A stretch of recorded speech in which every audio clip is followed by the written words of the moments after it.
तो स्टूडेंट्स, आज के सवाल में हमें एक अननोन वैल्यू मालूम करनी है। हमें दो सिमिलर राइट एंगल ट्रायंगल्स दिए गए हैं। जैसा कि आप देख सकते हैं, पहले ट्रायंगल का एरिया A1 है 40 सेंटीमीटर स्क्वायर और उसकी हाइपोटेन्यूज L1 है 10 सेंटीमीटर। दूसरे ट्रायंगल की हाइपोटेन्यूज L2 25 सेंटीमीटर है और हमें इसका एरिया A2 मालूम करना है। तो चलिए सॉल्यूशन स्टार्ट करते हैं।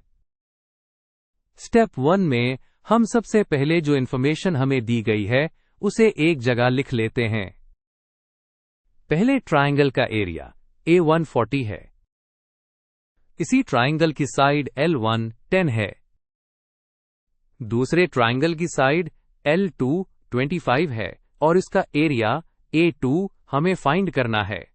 स्टेप 2 में हम इस थ्योरम को देखेंगे जो इस सवाल को सॉल्व करने में हमारी मदद करेगा।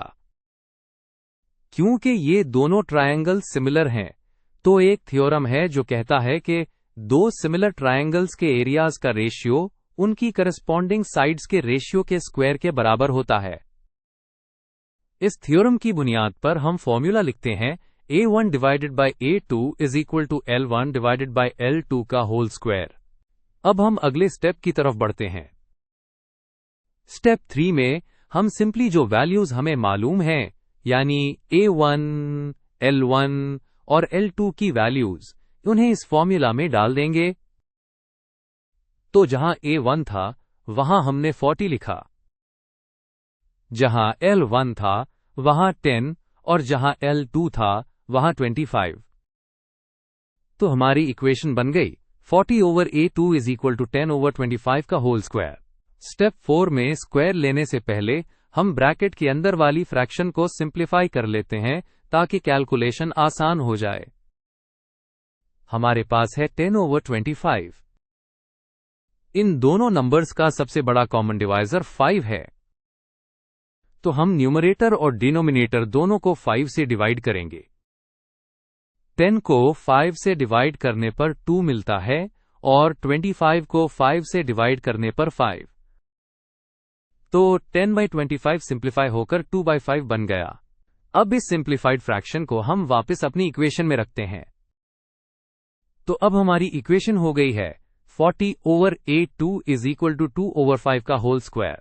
स्टेप 5 में हम इस स्क्वायर को इवैल्यूएट करेंगे, यानी round bracket 2 over 5 round bracket का स्क्वायर मालूम करेंगे। जब हम फ्रैक्शन का स्क्वायर लेते हैं तो हम न्यूमरेटर और डिनोमिनेटर दोनों का अलग अलग स्क्वायर लेते हैं।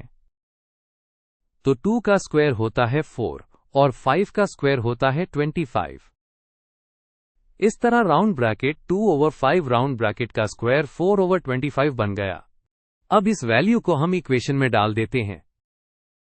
हमारी इक्वेशन अब बहुत सिंपल हो गई है। 40 over A2 is equal to 4 over 25। अब आते हैं स्टेप 6 की तरफ, जहां हम A2 की वैल्यू मालूम करेंगे। हमारे पास इक्वेशन है 40 over A2 is equal to 4 over 25। A2 को फाइंड करने के लिए हम क्रॉस मल्टीप्लिकेशन का तरीका इस्तेमाल करेंगे।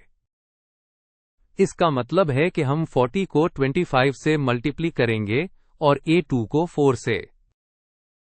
तो ये बन जाएगा 40 multiplied by 25 equals A2 multiplied by 4।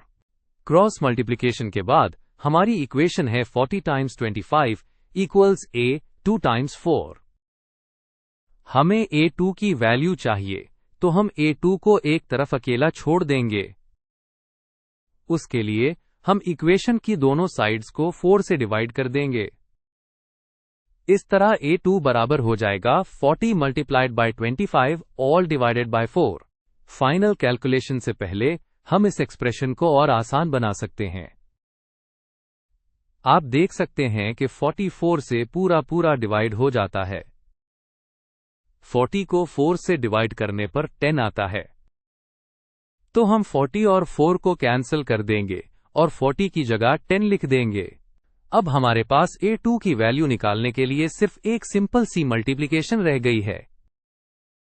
हमें 10 को 25 से मल्टीप्ली करना है और 10 टाइम्स 25 होता है 250। तो A2 की वैल्यू 250 है। स्टेप 7 में हम अपना फाइनल आंसर यूनिट्स के साथ लिखेंगे। हमारी कैलकुलेशन से A2 की वैल्यू 250 आई है। क्योंकि पहले ट्रायंगल का एरिया सेंटीमीटर स्क्वायर में था, तो दूसरे ट्रायंगल का एरिया भी सेंटीमीटर स्क्वायर में ही होगा। तो हमारा फाइनल रिजल्ट है कि दूसरे ट्रायंगल का अननोन एरिया यानी A2 250 सेंटीमीटर स्क्वायर है। इस तरह हमने सिमिलर ट्रायंगल्स के एरिया और साइड्स के दरमियान रिलेशनशिप को यूज करके ये प्रॉब्लम सॉल्व कर ली है।